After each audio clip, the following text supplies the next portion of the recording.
Hey kids, thank you for joining me live or on the replay. As you know, this week's episode of the Driven Woman Entrepreneur Podcast was all about what does it mean to call yourself an expert or a thought leader?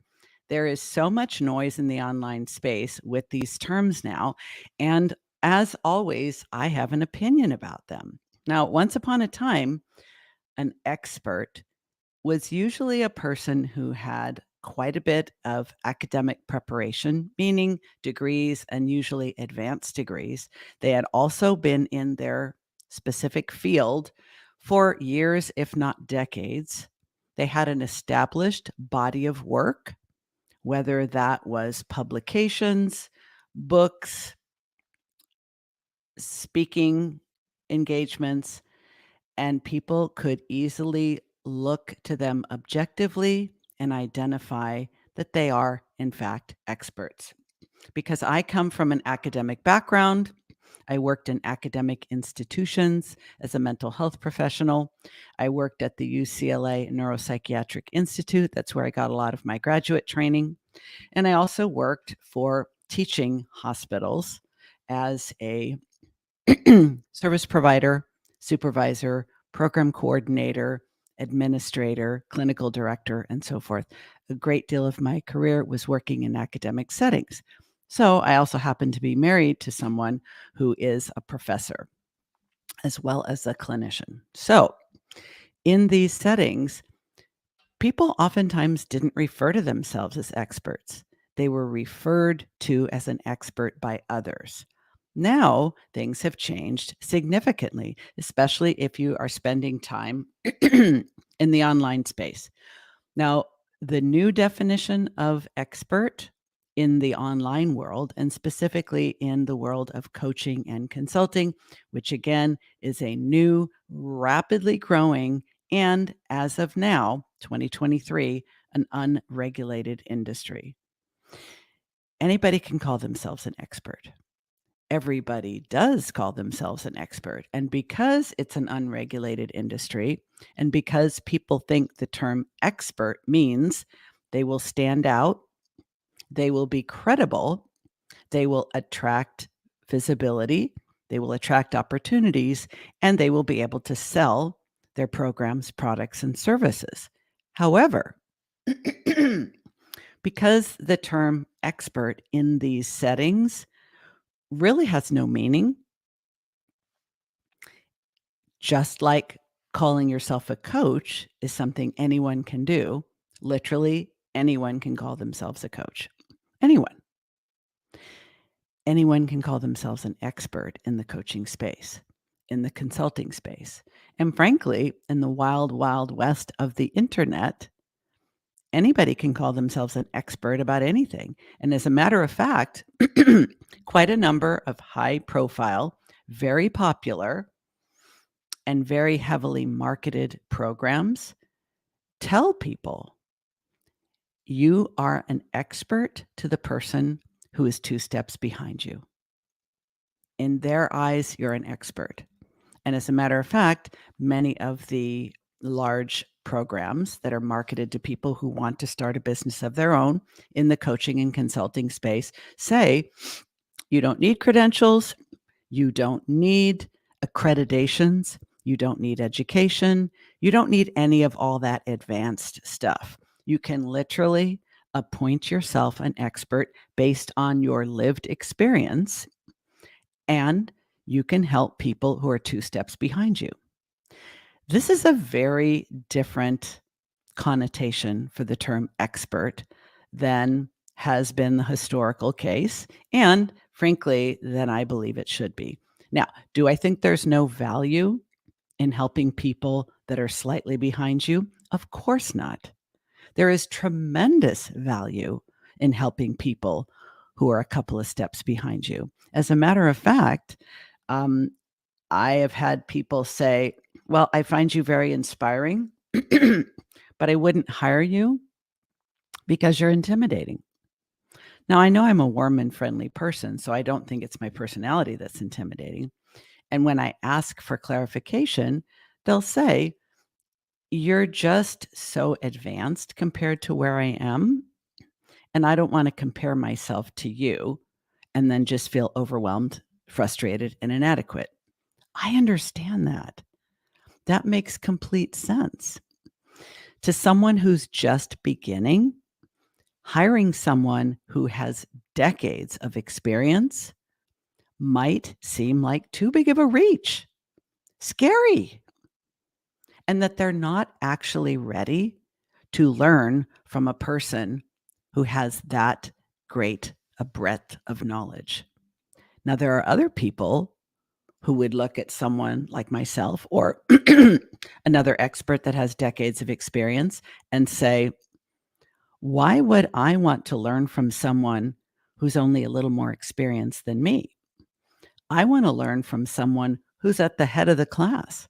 I want to learn from the person who could be teaching the class. I want to learn from the person who could be creating their own university because they know so much. I want to fast track my learning. So I'm going to hire the person who knows the most. Both types of people are out there, and there need to be coaches, consultants, course creators, group program leaders who are there to serve those different audiences. But when it comes to you, I'm going to take a drink of water. When it comes to you and how you identify yourself, this is also important. I've been talking for the last few minutes about when someone calls themselves an expert online. It's up to you to determine if what they are claiming as expertise is what's actually important to you. If you are considering hiring a strategist, a consultant, a coach, and they claim to be an expert, as many people are now doing, I'm an expert in this. A few minutes ago, it was I specialize in. Now people are saying I'm an expert in. Okay. In the internet, it's a let the buyer beware situation. Don't be overly impressed by a dazzling website, testimonials, big social media following. Honest to God, anybody can create that or buy it. Take a look at their actual credentials and decide which are the ones that are most important to you. I used to think a lot of people really cared about the fact that I have an advanced degree, that I had a clinical license, that I trained at all the reputable places on the West Coast, and some of them do. In fact, many of the clients who have hired me to help them launch and grow their business said, I hired you because you have those advanced credentials, even though we may not use them in our current engagement. Why?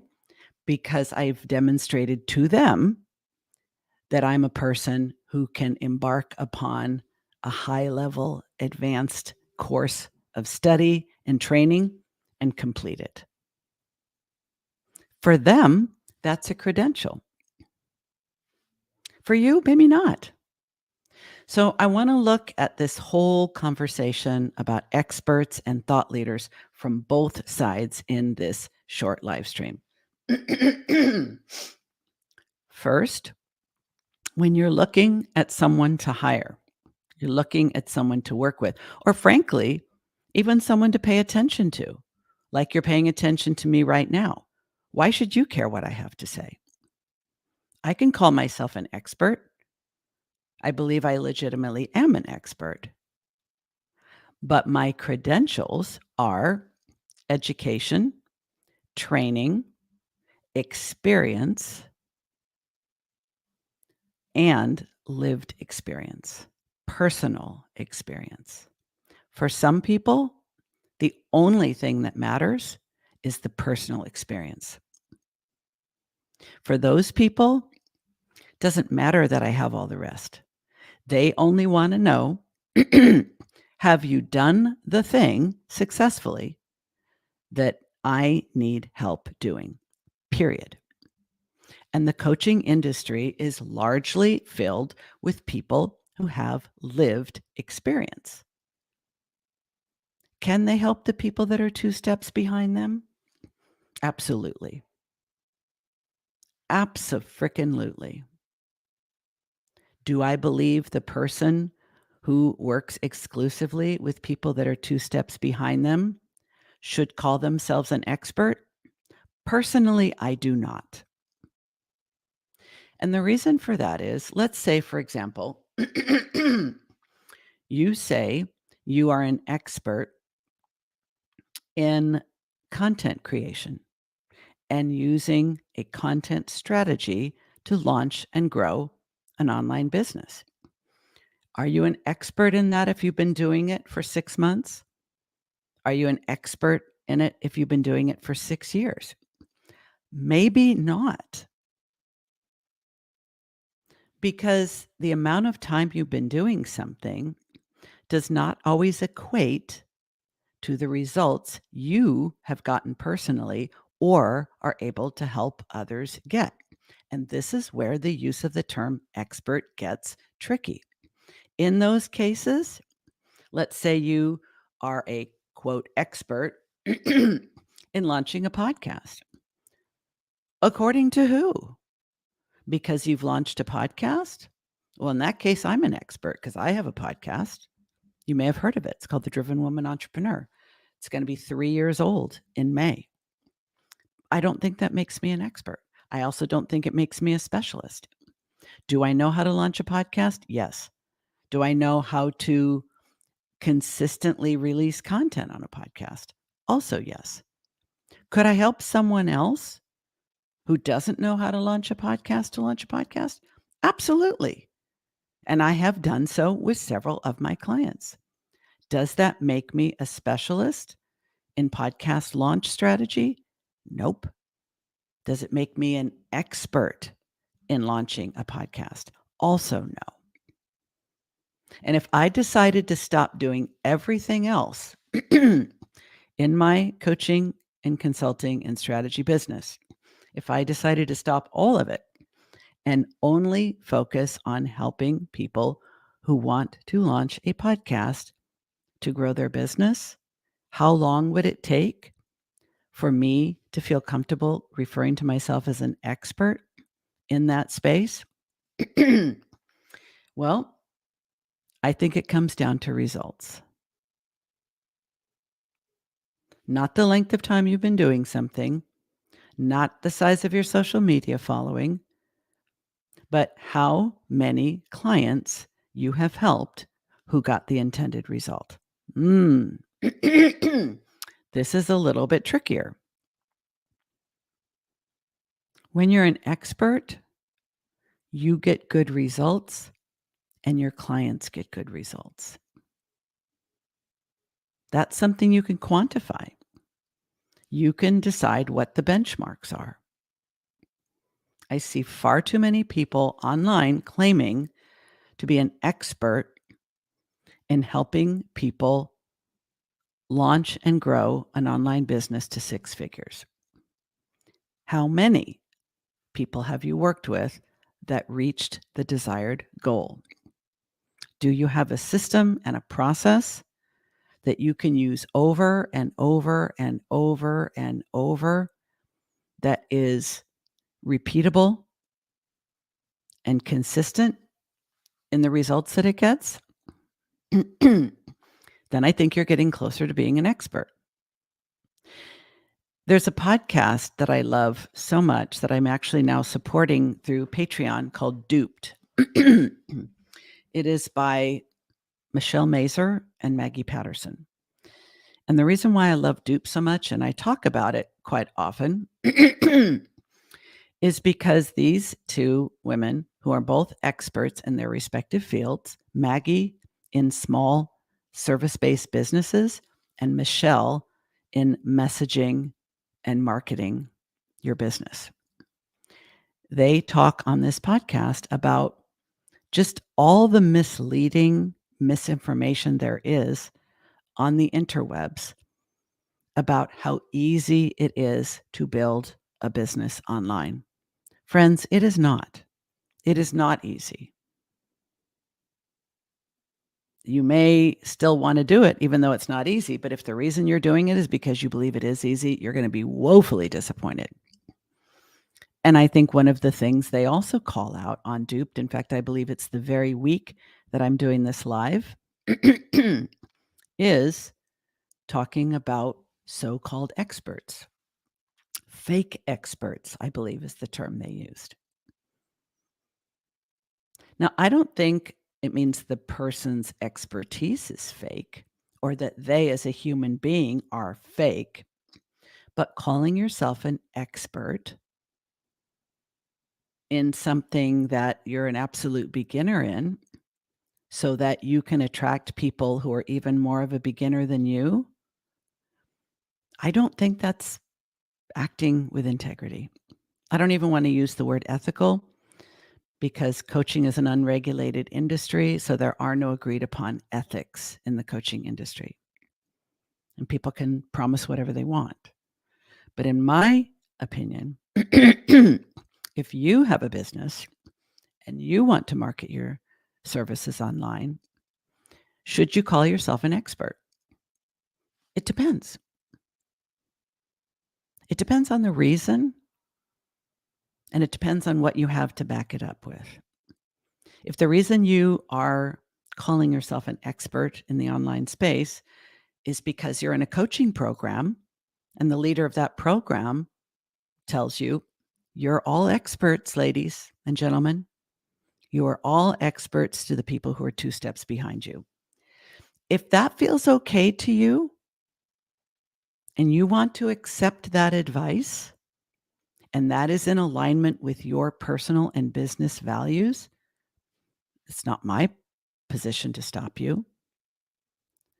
But if it doesn't feel right to you, if it feels kind of scammy, if it feels kind of dishonest, or you feel just simply out of alignment in your personal values with calling yourself an expert, please don't. Please don't. I don't care how much money you have paid someone to tell you what to do. If it doesn't ring true, just don't. Just say no. You may call yourself an expert a few years from now because by that time you will have enough demonstrated results with enough clients that you truly believe you are one and you don't hesitate to refer to yourself that way. It may also be that you don't ever really use that term expert when speaking of yourself, but you are okay with the fact that other people refer to you as an expert. That is where a lot of people are going to land on this topic. A lot of people just aren't comfortable with what I often refer to as shameless self-promotion. They're okay with marketing. They're okay with putting the word out, offering their services, being recommended and referred to, talking about what they do. They just wouldn't use the term expert to self-reference. Nothing wrong with that. Is that being overly humble? I don't know. It all comes down to your personal values. And the more you can show up in your business in alignment with your personal values, the less internal struggle you'll feel to do the necessary marketing, sales, and self-promotion. Now, one more sip of water, and then we're going to start talking about thought leadership.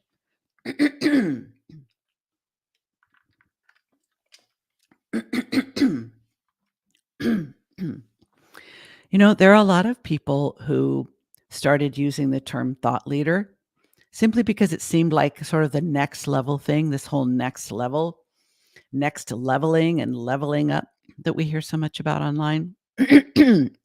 So a lot of people think you go from being a beginner to an expert in the eyes of other beginners who are even more beginners than you are, to being a legitimate expert, to being a thought leader. Some people will just follow the leader and hop from one term to the next to the next. They will literally go in the span of weeks, if not months, from brand new business owner, brand new coach or consultant, to specialist, to expert to thought leader. Bada bing, bada bang, bada boom. Like, because again, someone told them to, or because they believe that thought leader distinguishes them from other people who do what they do, aka competitors, and that will attract more clients or better paying clients. And I say, it depends. Now, the actual definition of a thought leader is it is absolutely a step above an expert, because a thought leader is an expert of experts. A thought leader, now in the medical world, where I did a lot of my training in academic hospitals, a thought leader was often referred to by people in the industry as key opinion leaders. They were bona fide experts in their field of expertise by virtue of education and advanced training and years of experience. Sometimes there were academic promotions as well, from assistant, associate, full, and so forth. They were often in leadership positions. But a key opinion leader or a thought leader outside the medical environment or outside the academic environment is someone who speaks in a different way about their body of work and their body of knowledge. Some thought leaders currently, Brene Brown, Simon Sinek, even Mel Robbins. Why are these people thought leaders? Nir Eyal is someone I follow on LinkedIn, who I believe is a thought leader on productivity. They have chosen a lane. They have an established body of work. They speak frequently, consistently, and very cogently in their lane. And they do so in a way that kind of sets them apart from other people talking about the same thing. You don't become a thought leader simply by creating more content. You don't become a thought leader simply by posting more social media on more channels. You don't become a thought leader by having a podcast.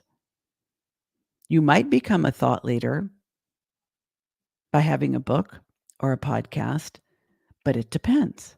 What does it depend on? I think you first need to be an expert before you can be a thought leader. Because the thought leader has been thinking about something, talking about something, writing about something, and doing something about something for long enough. And again, it varies by industry, but they've been doing it long enough that they have developed a perspective that sets them apart.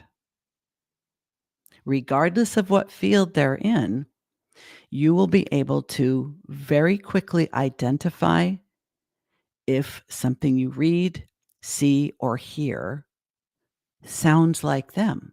You can't do that if they are literally saying the same thing that everyone else in their lane is saying.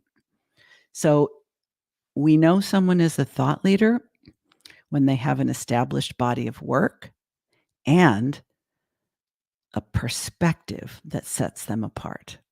We can call these people out of the box thinkers. We can call them visionaries. We can call them outliers. We can call them whatever we want. Oftentimes, they don't refer to themselves as thought leaders.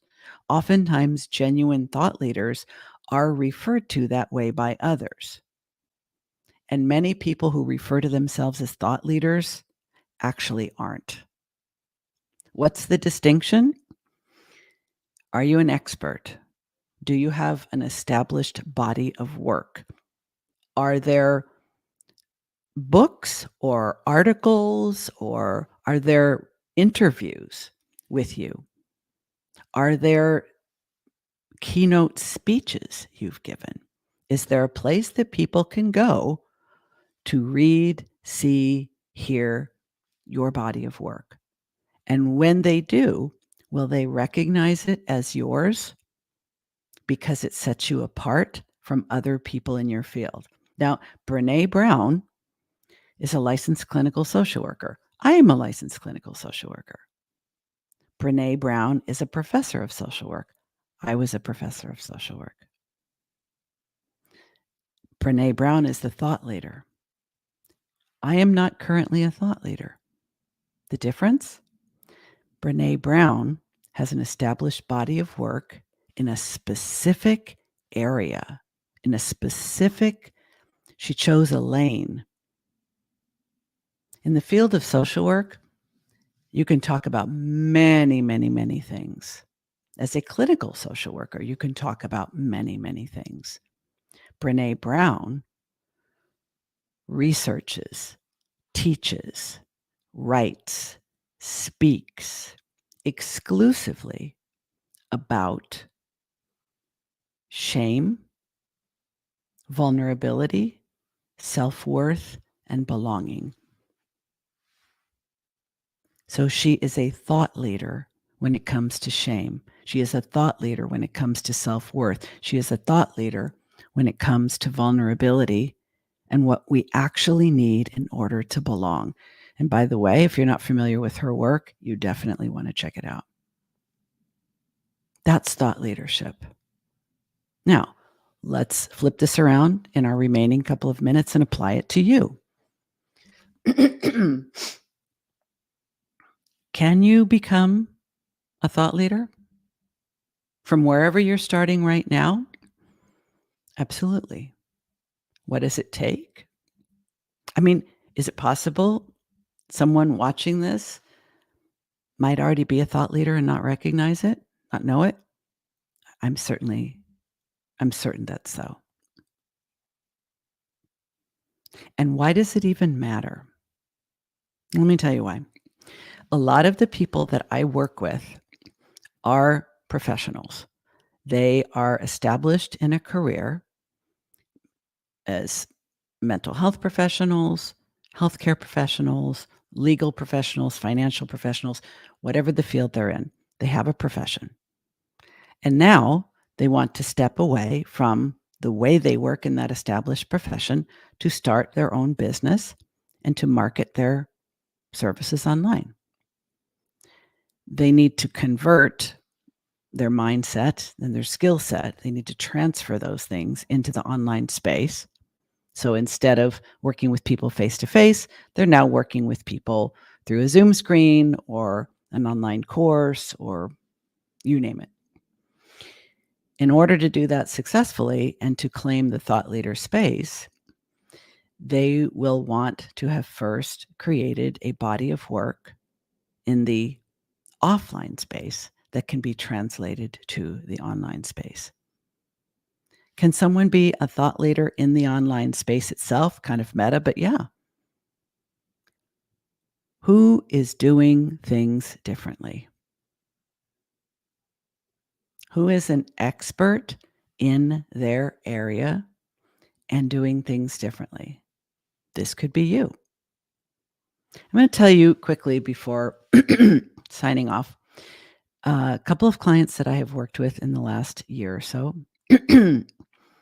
one of whom didn't even realize she was already a thought leader, and the other one initially thought she wanted to be a coach, realized that, no, coaching isn't really my thing. I actually want to be a teacher. And then eventually realized, no, I want to be a thought leader. What is her path? And how are we creating her thought leader business? Through strategic partnerships where she is able to teach and speak and lead to professional and academic audiences and develop her own body of work at the same time. She is developing strategic partnerships with other people who are also experts in adjacent niches, adjacent lanes, other people who also serve the audience that she serves, but in a non-competitive way. And some of those opportunities are creative collaborations where they are producing thought leadership level work together. And she's also producing those things on her own. Lastly, whether you decide to use the term expert or thought leader, or neither, or both, I think the most important thing is that you really truly understand why you're choosing to do so. I don't necessarily think calling yourself an expert when you don't believe you are one serves anyone. I also don't think calling yourself a thought leader when you don't genuinely believe you are one serves anyone. And I think being in the online space and stepping away from the safety and security of conforming to the norms of having a job or being a professional and starting your own business, this is not for the faint of heart. It is a massive personal growth experience. And what we call ourselves matters. It really matters. Simply going from being a professional who's employed by someone else to being self-employed, massive identity shift. So what you call yourself, I did a previous live stream and podcast on business coach, business strategist, or consultant. It matters. What we call ourselves matters. We should never just follow the advice of someone, even someone we're paying, even someone we really admire. We should never just follow their advice or their example, but first run it through the filter of how does it feel to me to reference myself in this way?